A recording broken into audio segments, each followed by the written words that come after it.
अध्यक्ष की मर्जी के बगैर खड़ा होकर के हम पर इल्जाम लगाता है, कटाक्ष करता है, तो हमें भी जवाब देने का हक है और ये परंपरागत नियम है, हमें मिलता है, हर वक्त मिलता है। लेकिन इस वक्त आज ये 4 दिन से ये स्पीकर एकदम तानाशाही रवैया अपना के हम लोग का गला घोट रहा है, लोकतंत्र का गला घोट रहा है।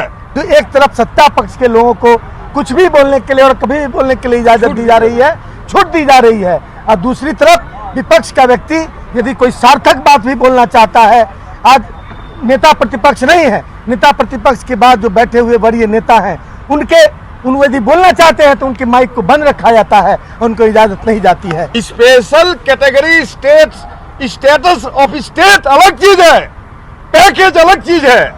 आपने अपना जमीन बेच दिया है सिर्फ कुर्सी के लिए और आपको आरएसएस की मदद मिल रही है, इसका जवाब आपको मिलेगा बिहार की जनता के सामने। विधानसभा के सदन के अंदर लोकतांत्रिक जो प्रक्रिया अपनानी चाहिए उसकी हत्या हो रही है।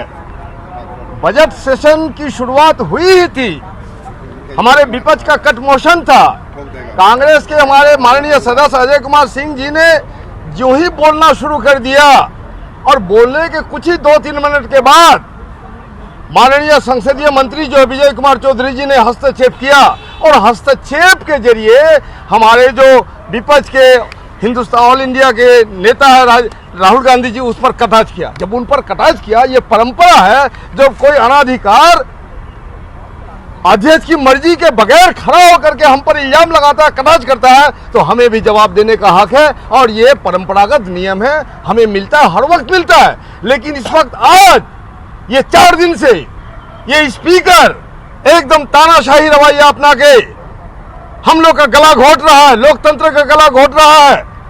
हम तो कहना चाहते हैं, बात करना चाहते थे, special category status of state अलग चीज है, पैकेज अलग चीज है। स्पेशल कैटेगरी स्टेटस स्टेट के बावजूद भी पैकेज मिल सकता है। माननीय मुख्यमंत्री जी, आपने गुमराह किया है, आप समर्पण कर चुके हैं, आपने पैर पकड़ लिया प्रधानमंत्री का, आपने नौकरशाहों का पैर पकड़ रहे हैं, इसके बावजूद भी बिहार को कोई लाभ नहीं मिल रहा है। बिहार की जनता अपना जमीन नहीं बेची है, आपने अपना जमीन बेच दिया है सिर्फ कुर्सी के लिए और आपको आरएसएस की मदद मिल रही है, इसका जवाब आपको मिलेगा बिहार की जनता के सामने। आज बजट का जो तैयारी हमारी थी, बजट का जो हमारा तस्वीर था, जो आपको जातीय गणना हुई, उन पर जो कुछ रखना था, इन तमाम चीजों को सुनने का मादा उनके अंदर में नहीं है। इसलिए अध्यक्ष महोदय के माध्यम से सदन की गरिमा को हनन किया गया। इससे पहले भी प्रथम सत्र में हम लोग की एक बात नहीं सुनी गई और हम लोगों ने सदन के अंदर पैरेलल सदन चलाया और पैरेलल सदन चलाने के बावजूद भी अध्यक्ष के सामने कुर्सी बैठ के, लेकिन उन्होंने उसने भी आग्रह नहीं किया। ये सदन का अपमान नहीं था, ये तानाशाह स्पीकर का अपमान था। उनको आग्रह करना था, हम लोगों से रिक्वेस्ट करनी थी कि पैरेलल सदन आप अंदर में मत चलाइए, आपकी बात सुनी जाएगी, बहस में बजट में रखेंगे, लेकिन उन्होंने रखा नहीं। ऐसी हालत में हम लोग बिहार की जनता के साथ विश्वासघात नहीं कर सकते। आपने विश्वासघात किया, विश्वासघात करें, ये लड़ाई जारी रहेगी सदन से सड़क तक, और जब तक विशेष राज्य का दर्जा नहीं मिलेगा, जब तक बिहार विकास की गारंटी नहीं मिलेगी, अपराध का खात्मा नहीं होगा, भ्रष्टाचार का खात्मा नहीं होगा, तब तक हम ये सवाल उठाते रहेंगे और बड़े आंदोलन की तैयारी हम करते रहेंगे। संसदीय परंपरा है, उस परंपरा का पूरी तरह उल्लंघन किया जा रहा है। नेता प्रतिपक्ष भी खड़ा होते हैं बोलने के लिए तो माइक चलाने के लिए 5 बार बोलना पड़ता है, तब उनका माइक खुलता है, और यदि नहीं चाहे, कई बार ऐसा हुआ कि बोलना चाहे तो माइक ही नहीं दिया गया, मतलब माइक का लाइन नहीं दिया गया। यह बिल्कुल ये किसी नेता के प्रति और एक व्यक्ति के प्रति अपमान नहीं है, ये संसद के ये जो हाउस है उसके प्रति अपमान है।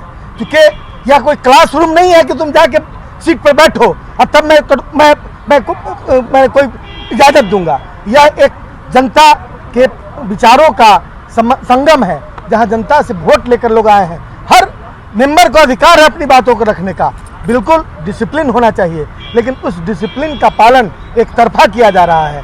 तो एक तरफ सत्ता पक्ष के लोगों को कुछ भी बोलने के लिए और कभी भी बोलने के लिए इजाज़त दी जा रही है, छूट दी जा रही है, और दूसरी तरफ विपक्ष का व्यक्ति यदि कोई सार्थक बात भी बोलना चाहता है, आज नेता प्रतिपक्ष नहीं है, नेता प्रतिपक्ष के बाद जो बैठे हुए वरीय नेता हैं उन यदि बोलना चाहते हैं तो उनके माइक को बंद रखा जाता है, उनको इजाज़त नहीं जाती है।